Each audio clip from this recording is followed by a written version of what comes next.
The vast majority of rentals on the market are owned privately by mom and pop landlords. Folks like you and me, we are about 60, we're the majority. We're in that 60 to 65% range. It varies by province, but it's about that across Canada. And so we are the biggest actors in this place to really affect affordable housing. If we can educate landlords to perform better, to remove the inherent risk of finding new tenants and learning how to do the due diligence and all these proper checks, they're going to stay in the game longer. Yeah. They're going to achieve their financial goals longer. And at the same time, we'll have more affordable housing on the market for the folks that actually need it. It's always important to talk about leases, and is a yearly lease versus monthly better for Alberta? Because in Ontario, we like that month to month. But in Alberta, I'm hearing that you really want to be doing yearly versus month to month. Now, month to month, the problem in Alberta is you can't get them out. The only way to get somebody out is to tell them you're doing a renovation, and that has to be a year's notice. Wow. You have to give, yeah. If you're selling the property, you can give them.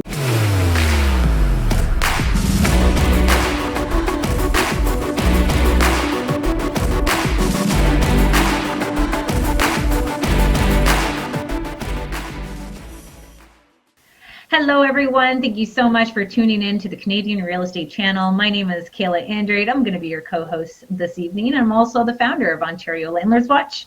I have tonight with me MacKenzie Wilson once again, but I also have his right hand, Chris Noble, and they are from the Alberta Landlord Community.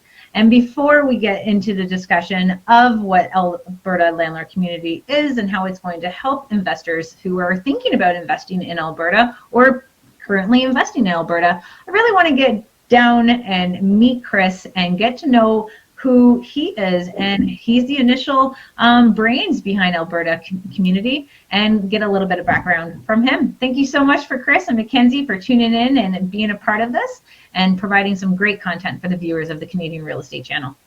Stoked to be here. Thanks, Kayla. It's been great to be here. Yeah. So how did you get into it, Chris? What's your background? You've been a landlord for how many years?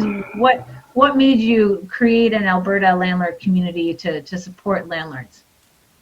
Well, first off, I'm going to give credit where credit's due, and that's back to MacKenzie. But I'll give you the basics of how it got started and how MacKenzie and I met. It's a good story. I was sitting around one evening. I was very frustrated with one of my places being trashed, and I was quite upset. And I'm going, you know what? Why isn't there a blacklist out there?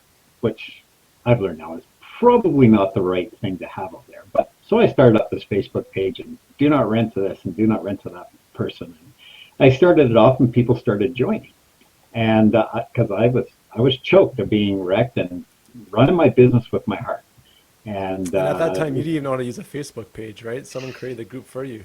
Is that right, Chris? Actually, you're right. I had a friend. She created the page. She said, well, I'll help you do that. So here we are running this page, or I'm running this page, trying to get people to help me, and don't know the difference between a moderator and an administrator of a page, and so on and so forth.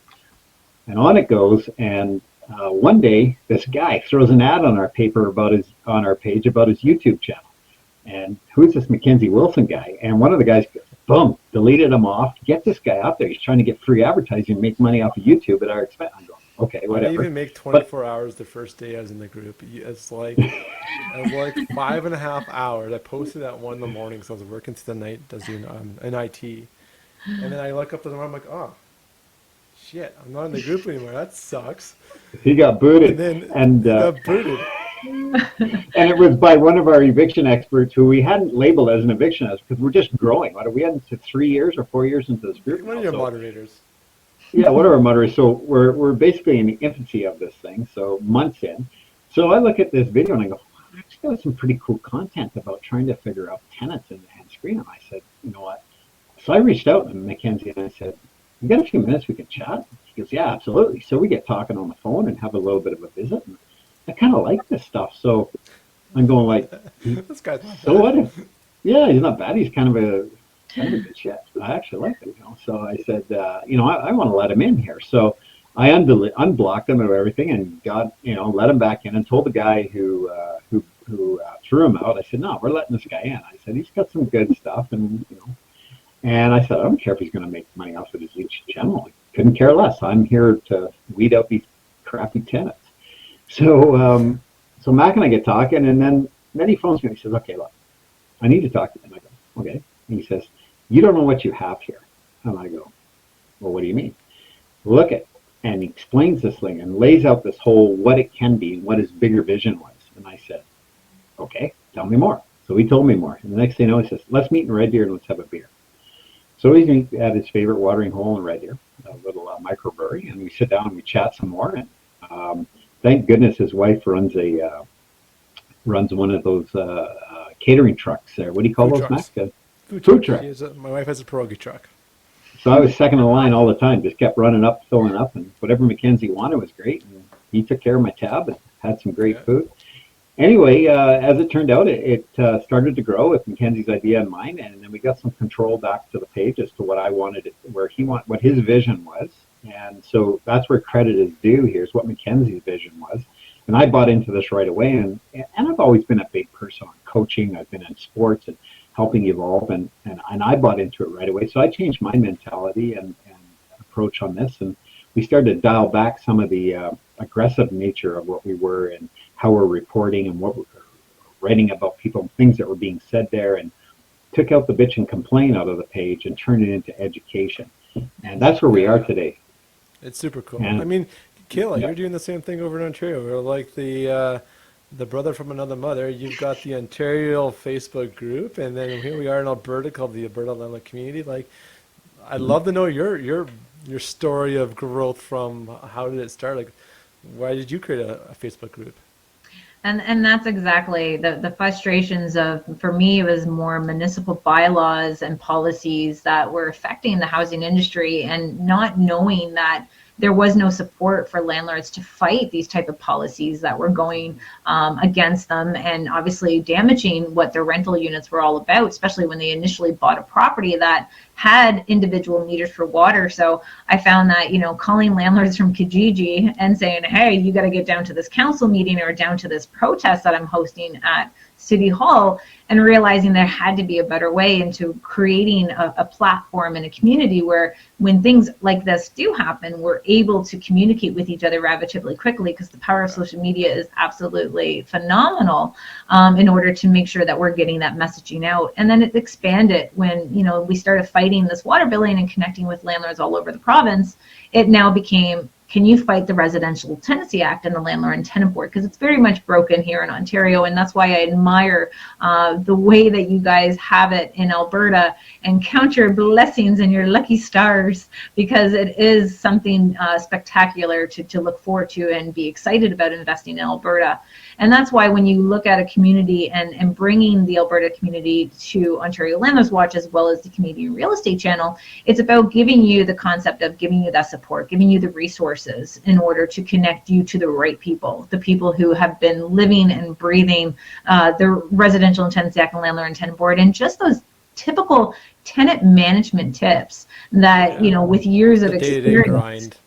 Yeah, the tenant screening tips, how to talk to a tenant, how to deal with the rent increases, how to get information on how to legalize a secondary suite, or hire a property manager, or do an eviction. And I think we'd love to have MacKenzie and Chris back on, because I know there's so many other topics that they cover in the Alberta Landlord Community, which they do a shop talk every Wednesday at 7 p.m. Is it Mountain Time? It's 8 o'clock now. We've got. I have to get past my kids' bedtime. So my kids go to bed, then I come back on the show. So we do that at 8 o'clock Mountain Time.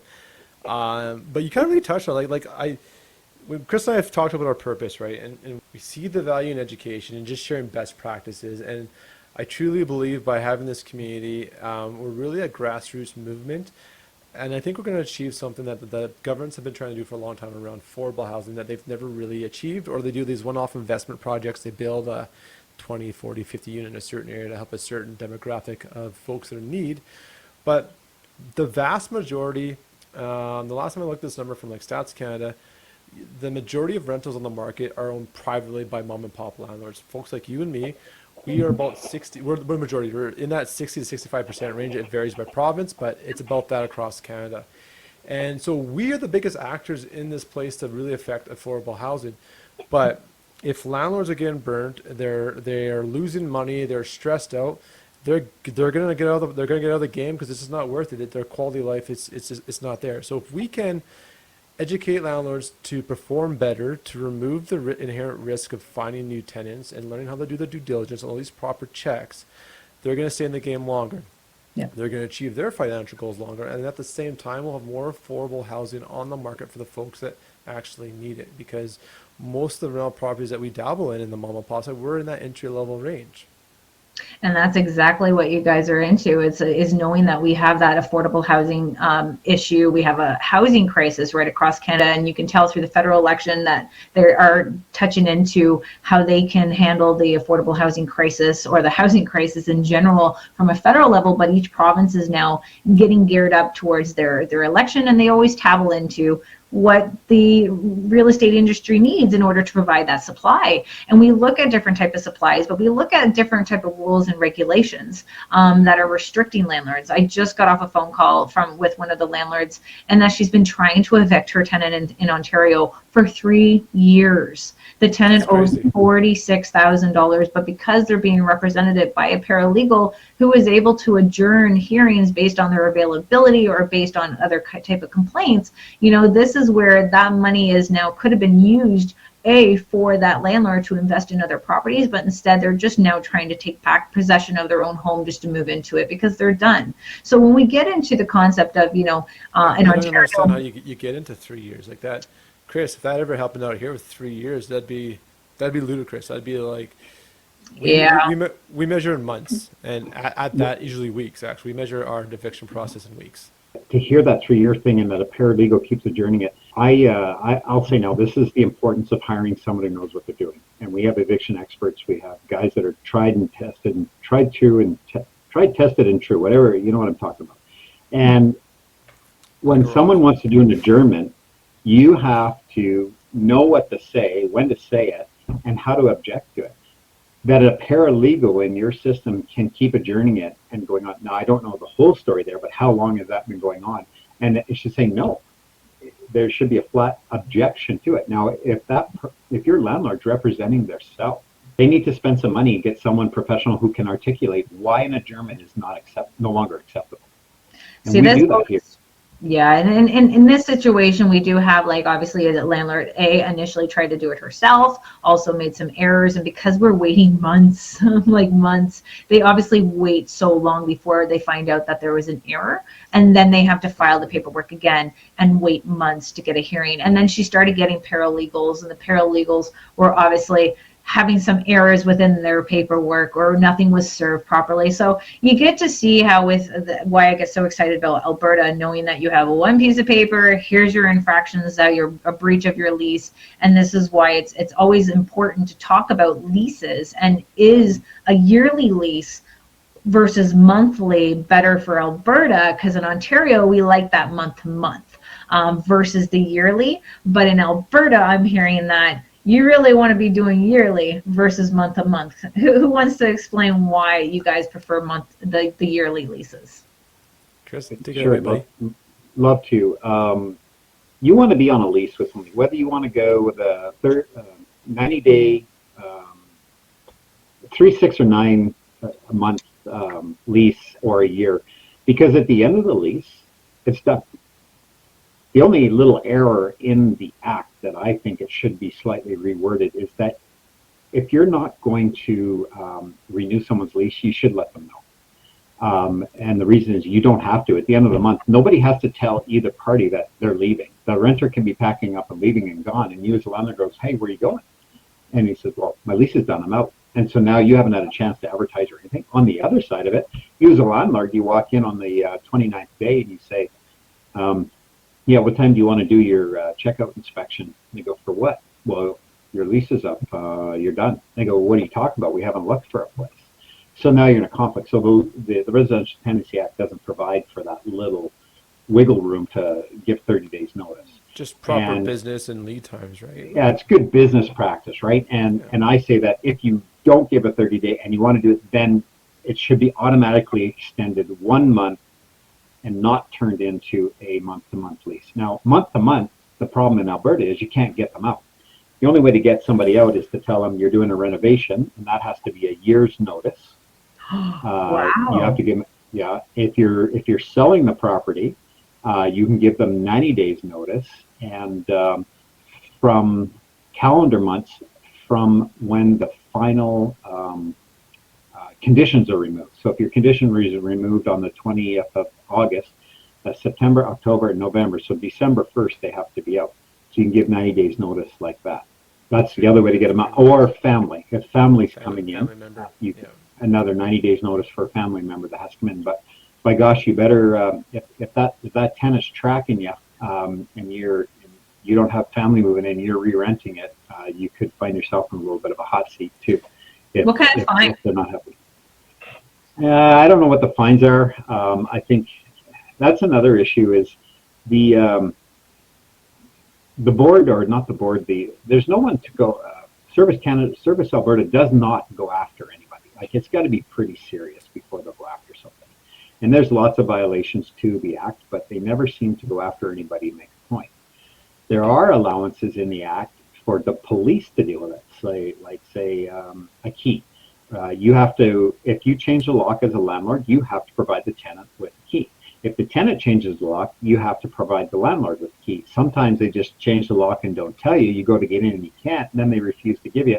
It's actually, what was it, Mac? A $300 ticket or something like that? Yeah, it's that somewhere in 200 there. range. We had the penalties Yeah, book for Alberta on that, but yeah. I want to just, I'll let you go back on that because I want to add on what you said. You said some really important things. And I think the biggest thing for what's really critically difference between an Alberta and landlord investor versus Ontario is you guys love month to month. We don't want to go anywhere near that because we give up so much power to those reasons Chris just laid out. And I think when you're managing your own rental, that's hundreds of thousands or $80,000 or whatever that amount of money invested in that property is, you better have control over it. And going to month for here in Alberta, you can evict without following one of those reasons Chris just laid out. Whereas if it's fixed term, when it comes cut and dry and that term comes to an end, you're done.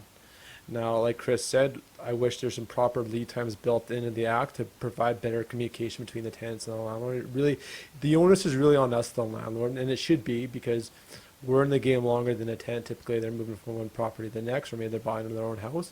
But we continually are in the game, so we should be providing great communication so that tenant has lead time to start searching and find that rental, or make that next decision to move out, and then you should be advertising it. So there's a lot of it's a good point. No, that's crazy. That was like, it's just the excitement of knowing like you're done, you got to leave. It sucks that you don't have that. They can leave and not let you know about it at the same time. But It's basic contract law. Like it just what blows my mind and Chris's mind looking at you guys in BC, and that you have termed leases that go on perpetuity until whatever, like because of your guys' rent control and these other things you have at play. It's just I don't understand it, to be honest with you. Chris, I don't know if you like it. Just our lease is a lease, and it ends, or you can go month to month. We don't recommend it, but it can be done. If you've got a great tent, perhaps you will do it. I don't know. and like in Ontario with a yearly lease, and if you want to take it over for your own personal use or you want to sell it, you have to wait until that term is up in order to give the tenants the 60-day notice to take it over for your own personal use or to sell the property. And again, month to month, it's giving the tenants still the notice. You're free to do so, and the tenants are required to give you 60 days notice, but it's always not required because they can give you a 28-day notice based on the concept that they feel for their safety of a property, or they're a victim of abuse, so that they do need to leave their tenancy early, and no questions asked, no police report. But again, this is always about, we could talk days and months about Ontario, and I don't want to depress our viewers. I want them to talk about how awesome Alberta is, because you guys are phenomenal. Now, answer this question. Do you guys have rent control? Because we're capped at 2.5%.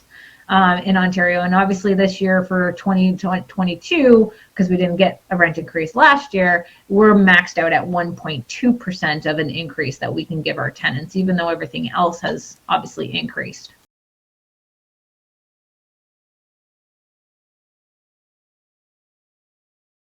I'm going to say, do we have rent control? And I'm going to say, yes, we do. And Mac's going to go, what? Well, What? the rent control is that you can only increase one time in 365 days. That's the only control. And you say, well, how much can you control? How much can you go? Now, I want to make sure that we continue to keep having you back as that voice. And in the meantime, I really want to make sure the viewers are able to reach out to you and get more and pick your brains and meet the other members of your community, because you guys are so active, and I love the love and the attention that you give all your members and your members give to each other. So how can they find the Alberta Landlord Community or reach out to you guys personally? We're on Facebook. If you search for groups and look for Alberta Landlord Community, that's our Facebook following. We're pretty large there, about 3,500 folks. We're also on YouTube as well, like you guys, so thank you again for allowing us to be on your channel. We appreciate the collaborate with you guys. I think this is super cool. You go to findgreattenants.com, tenants with an S. That'll kick you over to our YouTube channel, and then we also have our own private network community that we're building right now too. As much as we love Facebook, that's allowed us to connect with a lot of landlords. We know it's not forever, so we're taking control and building our own private community where we can do posts. We're building basically the best, most up-to-date resource for landlords in Alberta, and that's over at albertalandlordcommunity.ca. And thank you, Kayla, for having us again. We really appreciate it. No, it's about bringing all of the different types of support that's out there for our members, bringing them valuable content that they can take home and share with their communities that they're a part of, no matter where they are. And just knowing that we do have our collaboration and our partnership with Front Lobby, so that landlords can report to Landlord Credit Bureau and Equifax. And Alberta, they have their own discount code of ABLL15, and Ontario Landlords Watch has OLW15. And this is going to be the game changer in order to make sure that we're benefiting good tenants and able to hold the other tenants accountable and protecting the landlord's investments at the same time. I want to make sure that everyone is liking what the content we have. So make sure you give us a comment, give us your feedback. If you have new rules and new regulations or something that we never covered tonight that you're wanting more information on, put it in the comments below. And then for our next video, maybe we're going to head east. Maybe we're going to go a little bit more west. Tune into our next video on the Canadian Real Estate channel so that we can keep you informed and give you the perfect content to help you grow your financial freedom through real estate. Have a great night. Good night. Good night, everyone.